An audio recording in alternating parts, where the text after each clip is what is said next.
কিছুদিন আগে share রাঁধুনিতে participate করেছিলাম। তো সেখানে আমার রেসিপি ছিল চিকেন কোফতা বিরিয়ানি আর অ্যাপেল পুডিং। আপনারা হয়তো বা অনেকেই জানেন সেখানে চুল ছেঁড়া যাচাই করে নেওয়া হয়। সেখানে জাজরা আমার প্রেজেন্টেশন খুব পছন্দ করেছিলেন, বাট বিরিয়ানিটা একটু হার্ড হয়ে যাওয়াতে পরবর্তী স্টেপগুলোতে আর যেতে পারলাম না। তো সেইখান থেকে আমি কিছু স্পাইসি আর একটি সার্টিফিকেট গিফট পেয়েছি। সার্টিফিকেটটা তো আমি স্মৃতি রাখতে পারবো, মশলাগুলো তো আর স্মৃতি রাখা যাবে না। তো এক এক সময় এক একটা মশলা দিয়ে আপনাদের সাথে রান্না শেয়ার করব। মশলাগুলোর মধ্যে হচ্ছে সর্ষে ইলিশ মশলা, কাচ্চি বিরিয়ানি মশলা, বোরহানি মশলা, রোস্ট মশলা, কালো বোনা মশলা। তো আমি আজকে কালো ভুনাটা আপনাদের সাথে শেয়ার করতে যাচ্ছি। হাই গাইস, আসসালামু আলাইকুম, welcome back to my channel food quest by Rain. তাহলে দেখে নেওয়া যাক রাঁধুনি রেডিমিক্স মশলা দিয়ে কালো ভুনা কীভাবে তৈরি করি। কালো ভুনা তৈরি করার জন্য হাড় চর্বি ছাড়া 1 কেজি পরিমাণে গরুর মাংস ভালো মতো ধুয়ে পানি ঝরে নিয়েছি। এখন প্যাকেটের গায়ে লেখা অনুযায়ী এর মধ্যে এক এক করে সব কিছু দিয়ে দিব। প্রথমে এর মধ্যে দিয়ে দিলাম স্লাইস করে কাটা হাফ কাপ পেঁয়াজ। এরপর যাবে রাঁধুনি রেডিমিক্স কালা ভুনা প্যাকেট মশলা। এই প্যাকেট মশলাতে 2টা প্যাকেট থাকে, একটা হচ্ছে বড় আর একটি ছোট। বড় প্যাকেট মশলাটা আমি হাফ দিয়ে দিব, যেহেতু আমি 1 কেজি গরুর মাংস রান্না করছি। ছোটোটা আমি রান্নার লাস্টে ইউজ করব, এখন একটা সাইডে রেখে দেব। আপনারা যখন 2 কেজি মাংস রান্না করবেন তো পুরো প্যাকেটটাই দিয়ে দিবেন, আর 1 কেজি রান্না করলে হাফ দিবেন। কালা ভুনার এই প্যাকেট মশলা অর্ধেক ইউজ করব আর বাকিটা রেখে দেব। এরপর যাবে 1/4 কাপ সর্ষে তেল, half table spoon soya sauce, 1 table spoon রুচি টমেটো সস।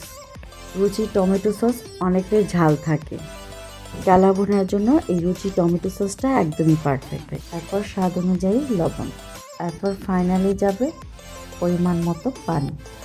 এখন একটু সময় নিয়ে একদম ভালো করে মাংসটাকে মাখাতে হবে, যেন প্রতিটা মাংসে মশলাগুলো ঢুকে। মাংসটা আমার একদম ভালো মতো মাখানো হয়ে গেছে। এখন একটি ঢাকনা দিয়ে ঢেকে চুলার আঁচটাকে মিডিয়াম টু লোতে রেখে চুলায় বসিয়ে দেব। চুলায় বসিয়ে ঢাকনা উঠিয়ে একটু পরপর নেড়ে দিতে হবে। মাংসটা যেন একদম ভালো মতো কষানো হয়। এই কষানোতেই মাংসটা ভালো মতো সেদ্ধ হয়ে যাবে। আর যদি মনে হয় একটু পানি অ্যাড করা দরকার তো পানি অ্যাড করবেন। খেয়াল রাখতে হবে মাংসটা যেন আবার তলানিতে লেগে না যায়। একটু পরপর ঢাকনা উঠিয়ে নেড়ে দিতে হবে। তো আমি একটু চেক করে দেখেছি মাংসটা কিন্তু একদম ভালো মতো সেদ্ধ হয়ে গিয়েছে। এখন ছোট প্যাকেটের মশলাটা হাফ দিয়ে একটু নেড়েচেড়ে ভালো মতো মিশিয়ে নেব। ছোট প্যাকেটের মশলা দিয়ে নেড়েচেড়ে মিশিয়ে আবারও ঢেকে দেব, যেন আরও ভালো মতো খেয়াল রাখতে হবে মাংসটা যেন নিচ দিয়ে লেগে না যায়। একটু পরপর একদম ভালো মতো নেড়ে দিতে হবে। মাংস যেহেতু সেদ্ধ হয়ে গেছে, এখন এর মধ্যে রিং করে কাটা পেঁয়াজ দিয়ে দিলাম। আপনারা চাইলে কিউব করে বা স্লাইস করে কেটে দিতে পারেন। পেঁয়াজ দিয়ে মাংসের সাথে নেড়েচেড়ে মিশিয়ে আবারও ঢাকনা দিয়ে ঢেকে কতক্ষণ কুক করব। মাংসের পানি কিছুটা টেনে আসছে, এখন এর মধ্যে 1 টেবিল স্পুন টমেটো সস দিয়ে আবারও নেড়েচেড়ে মিশিয়ে নেব।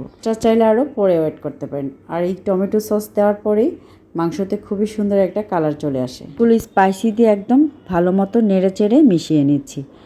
এখন চুলার আঁচটাকে মিডিয়ামে রেখে আবারও ঢাকনা দিয়ে ঢেকে আরও কতক্ষণ কুক করে নেব। এখন ঢাকনা উঠিয়ে দেখি ভুনার কি অবস্থা। ভুনার পানিটা কিন্তু একদম শুকিয়ে গেছে।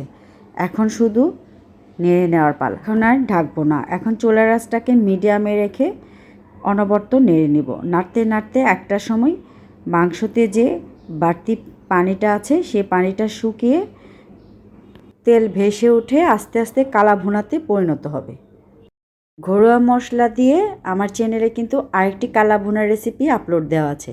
এই ভিডিও ডিসক্রিপশন বক্সে লিঙ্ক দিয়ে দিব, চাইলে দেখে নিতে পারেন। কালো ভুনা করতে গিয়ে অনেকে হেজিটেশনে ভোগেন, আমার কালো ভুনাটা কেন হচ্ছে না, কালো কালারটা কেন আসছে না, এমন অনেকে আছেন। তো টেনশনের কোনো কারণ নেই। আমারটাই দেখেন, আমার প্রথম কালো ভুনাটা কেমন ছিল আর এখন কেমন হয়েছে। নাড়তে নাড়তে একটা সময় খুবই সুন্দর একটা কালো ভুনাতে কালো কালার চলে আসে। তো ঠিক আছে, আমার কালো ভুনার রেসিপি অলমোস্ট ডান। এখন হচ্ছে সার্ভ করা পালা। কালা ভুনার রেসিপিটি পোলাও, সাদা ভাত, রুটি বা এমনিতেই খালি মুখে খাওয়া যায়। আশা করছি আজকের এই কালা ভুনার রেসিপি সবার কাছে খুবই ভালো লেগেছে। সো গাইজ, রেসিপিটি ভালো লাগলে আপনার ফ্রেন্ডস ফ্যামিলি মেম্বারদের সাথে রেসিপিগুলো শেয়ার করবেন। আর এমন আরও ইন্টারেস্টিং রেসিপিগুলো পেতে আমার পেজ ফলো আর চ্যানেলটি সাবস্ক্রাইব করে আমার পাশেই থাকবেন। তো সবাই অনেক অনেক বেশি ভালো থাকবেন and thank you so much for watching. আল্লাহ হাফিজ।